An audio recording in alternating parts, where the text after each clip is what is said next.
안녕하세요. 크립토TV입니다. 추석 연휴 기간이었던 10월 초에 비트코인은 은근히 5%가량 상승해 줬는데요.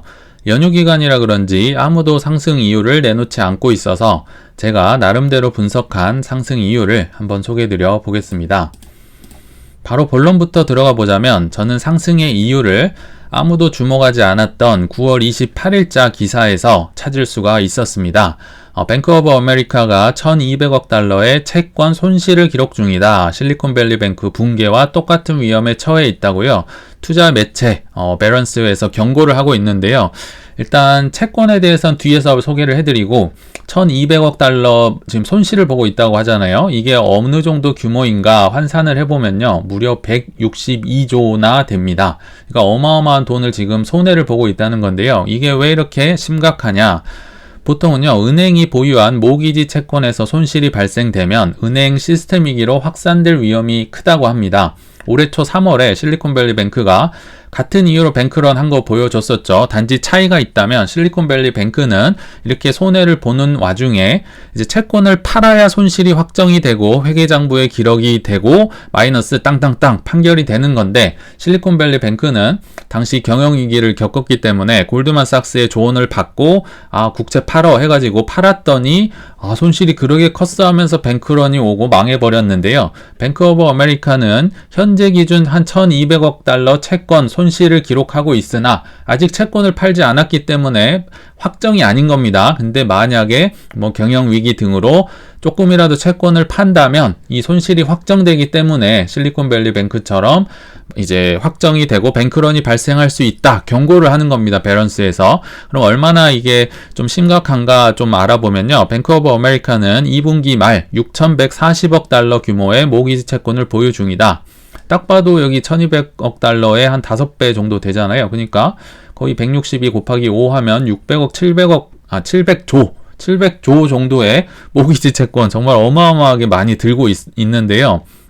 금리 상승으로 최근에 1058억 달러 손실을 이미 입었다. 현재 진행형입니다. 게다가 시중금리가 4.5%로 올라가면 추가 손실 규모는 100에서 150억 달러가 플러스 알파로 붙는다. 그래서 1050에 150 더하면 1200 달러 정도의 채권 손실을 현재 기록 중이다. 정말 엄청난 규모가 아닐 수가 없는데요. 그러면 또 궁금한 게 있죠. 뱅크 오브 아메리카가 왜 이렇게 많은 돈을 미국 국채에 투자를 했을까? 그 이유 중에 하나가요. 콧땡땡 기간에 2020년 3월 얘기인 겁니다. 그 이후로 예금이 엄청나게 많이 뱅크 오브 아메리카로 들어왔습니다. 미국의 2위 은행이거든요. 위로는 JP모건밖에 없어요. 그러니까 당연히 안전하다 생각을 했을 거고, 또 이때 당시 비트코인만 50% 하루에 떨어지고 주식 다 박살이 났었죠. 그러니까 이때 주식이나 비트코인에 투자를 했으면 엄청난 돈을 벌었겠지만 기관들도 힘들었을 거 아니에요. 이게 쉽지 않았겠죠. 그리고 이 예금이라 함은 원금과 이자를 얹어서 고객에게 줘야 됩니다. 그러니까 부담인 거예요. 은행 입장에선 이거를 더 굴려서 더 많은 수익을 봐야 되니까 이 어마어마한 돈을 지난 40년간 계속 우상향만 했던 미국 국채에 투자를 하게 된 겁니다. 그렇게까지 이상한 결정은 아닌 거예요. 그러나 이 채권에 투자를 하는 와중에 이제 금리가 급격하게 최근에 올랐었잖아요. 금리가 오르면 채권의 금리도 올라갑니다. 그러면 채권의 가격은 떨어지는데요. 여기에 대해서 뒤에서 소개를 해드릴게요. 일단은 그냥 금리와 채권 가격은 반대다. 금리가 오르면 채권은 손해본다. 이렇게 생각을 해주시면 됩니다. 그래서 평가 손실이 정말 어마어마하게 커졌는데요. 그러나 세계 1위 은행 JP모건과 버크셔 해서웨이의 워런 버핏은요 그렇게 투자를 하지 않았다고 하네요. 일단 JP모건의 제이미 다이먼 회장은 20년 말 컨퍼런스 콜에서 우리는 장기 채권 투자를 늘리지 않을 것이다. 이게 엄청난 유혹은 됐겠지만 금리가 향후 오른다는 걸 감안한다면 채권 가격이 떨어지는 게 이제 불보듯 뻔한데 왜 여기에 단기적으로 연연해 하면서 투자를 하냐, 이건 바보 같은 짓이다, 이렇게 얘기를 한 바 있고요. 워런 버핏도 똑같았습니다. 팬데믹 기간 중에 모기지 채권에 투자한 은행들을 비판했다. 4월 달에 이러한 투자를 멍청한 짓이다. 왜냐? 금리가 올라가면요, 채권 가격이 떨어질 건데 왜 여기에 투자를 하냐 이거죠. 아무리 안전하다고 해도 지금은 더 이상 안전하지 않다. 그래서 버크셔 해서웨이도요, 다른 금융사와 달리 채권 투자 규모를 하긴 했는데 낮은 수준으로 유지했다. JP모건도 하긴 했는데 낮은 수준으로 한 거죠. 그러나 뱅크 오브 아메리카 지분을 참고로 13%나 들고 있습니다. 근데요, 뱅크 오브 아메리카도요, 할 말은 있습니다. 버티고 있으면 위험은 낮아진다. 맞는 말이에요. 왜냐? 10년물 만기, 예를 들어 금리가 10%라고 해봐요. 그러면 10년 들고 있으면요, 10% 해서 원리금을 받을 수 있어요. 근데 문제가 뭐냐? 채권은 뒤에서 말씀드리겠지만 아무 때나 만기 전에 사고 팔 수가 있어요. 그래서 가격이 출렁출렁 하는 겁니다. 그러니까요, 10년 만기 나는 기다릴 수 있지만 JP모건과 뱅크 오브 아메리카는 기다릴 수 있지만 고객들은 못 기다려요. 이 JP모건이 힘들어졌다, 뱅크 오브 아메리카 힘들어졌다 하면 그냥 빼는 거예요. 빼면요, 10년 만기여도 그냥 손해보고 팔아야 되는 거죠. 그래서 이걸 보고 버핏은 멍청한 투자다 이렇게 얘기를 하셨으나 그도 때론 실수할 수 있다. 당시에 요거 소개해드리면서 이해가 안 갔던 기억이 납니다. 워런 버핏 은행 위기가 여전함에도 불구하고 올해 5월 기사입니다. 그래도 뱅크 오브 아메리카는 좋아서 안 팔았다.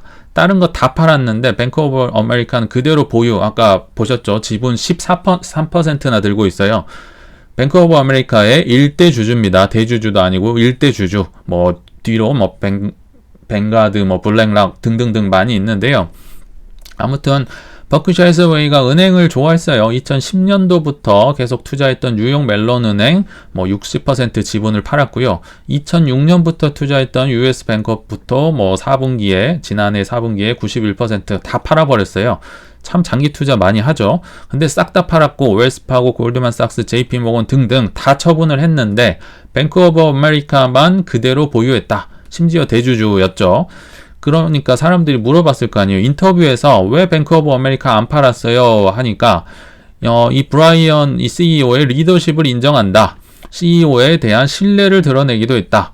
이게 무슨 말인가 좀 벙 떴던 기억이 나요. 왜냐면 종목과 사랑에 빠지지 말라고 하는데요. 그리고 은행 다 안 좋다면서요. 은행 위기 여전하다고 하면서 딱 하나만 남겨놨는데 그게 CEO 때문이랍니다. 내가 사이가 각별하다 이런 얘기도 했는데 그 당시 이해가 안 갔지만, 그래서 제가 볼 때 지금 뱅크 오브 아메리카 같은 배를 탔기 때문에 어느 정도 손해를 감수해야 하지 않을까 이런 생각도 해봤습니다. 그리고 여기서 깨알 상식, 이걸 넣을까 말까 고민을 했는데 워낙 중요해서요, 넣어봤습니다.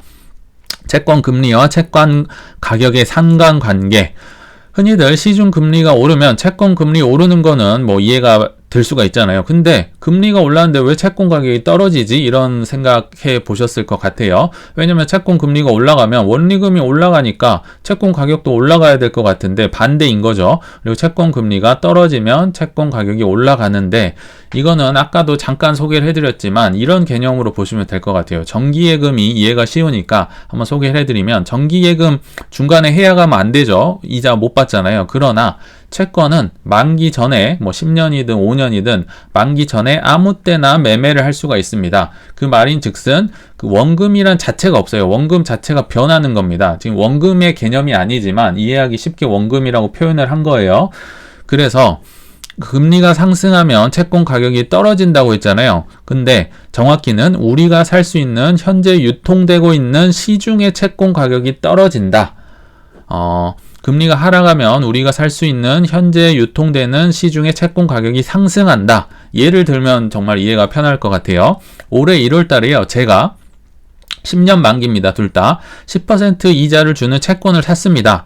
그런데요, 7월 달에 극단적인 경우지만 20%의 이자를 주는 신규 채권 상품이 등장했습니다. 금리가 올랐기 때문에 채권 이자도 같이 올라버렸어요. 그러면 나는 망한 거죠. 왜냐면요, 10% 물론 10년 기다리면 10% 받을 수는 있는데요, 7월 달에 불과 6개월 후에 20%나 주는 채권을 샀어요. 이게 등장을 했어요. 그러면 지금 사는 사람들은 20% 거저 먹는 거죠. 근데 나는 옛날에 샀기 때문에 10% 받는 겁니다.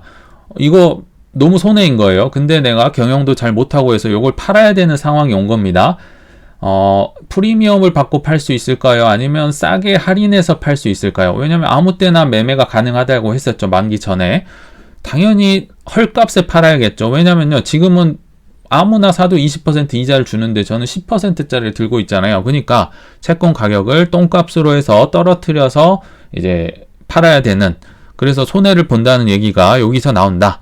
근데 그래도 이해가 안 간다. 그냥 외우시면 됩니다. 채권 금리가 올라가면 채권 가격이 떨어진다. 그냥 외우시면 될 것 같아요. 그러면 이제 요걸 외웠으니까 이 개념이 이해가 될 것 같아요. 최근에 왜 그 미국 위기, 특히 은행 위기가 다시 불거지고 있냐면요. 뭐 경제 위기가 온다 이런 얘기가 나오냐. 물론 장단기 금리 역전 이것도 아직도 있지만은 이게 1970년대 이후에 미국의 10년 만기 국채 금리 추이입니다. 10년 만기, 그러니까 10년 만기가 왜 중요하냐면요. 단기 국채 금리는 뭐 왔다 갔다 해도요. 크게 가격에 영향을 많이 안 미쳐요. 근데 10년 만기 이렇게 긴 거일수록 이제 뭐 버터플라이 나비 효과라고 해가지고 나중에 채권 가격이 정말 크게 출렁출렁 곱하기 몇으로 출렁출렁 되는데, 여기 한번 보세요. 10년 만기 국채 금리가 이게 한 1980년도 정도였던 것 같은데요. 금리가 계속 떨어졌습니다. 채권의 금리가요. 채권의 금리가 떨어지면 채권 가격이 어떻게 된다 했나요? 반대로 오른다 했었죠. 그러니까요. 한 40년간은 채권 가격이 사기만 하면 올랐습니다. 그러니까 미국 채권은 영원하다, 미국 채권은 안전하다 얘기가 나왔던 거예요. 근데 그러다가 여기 팬데믹 때 갑자기 막 이제 인플레 잡는다고 금리를 올렸잖아요. 그럼 채권 금리도 올라갔겠죠. 그러면 채권 가격은 어떻게 되나요? 내가 샀던 채권 가격은 떨어지겠죠. 왜냐하면 금리가 올랐으니까, 반비례라고 했으니까. 그래서 현재 뭐 미국 은행들이 채권에 투자했던 곳들이 다 나가 떨어지고 있다 보시면 되겠습니다. 채권 얘기하다 결론이 나와버렸는데요. 중요해서 그렇습니다. 파티의 대가는 누군가 치러야 한다. 이게 결론입니다. 무슨 얘기냐. 코땡땡 핑계로 저금리 때 유동성 파티를 했던 미국은 작년부터 이제 인플레 수습한다고 하면서 급격하게 금리를 올렸는데, 계속 기축통화를 믿고 돈, 정확히는 국채를 찍어냈으면서도 오히려 경제가 좋아지고 주식이 폭등하는 웃기는 상황이 벌어졌잖아요. 무슨 얘기냐? 아직 그 파티의 대가는 아무도 치르지 않았다는 말입니다.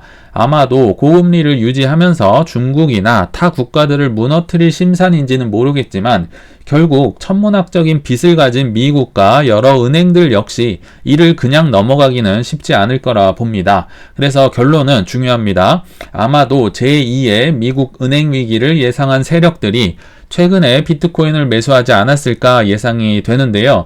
그래서 불장이 예상되는 2025년 되기 전에 만약 비트코인이 제법 큰 상승이 나와준다면 일부 익절도 고려해야 하지 않을까 생각이 됩니다. 네, 시청 감사합니다.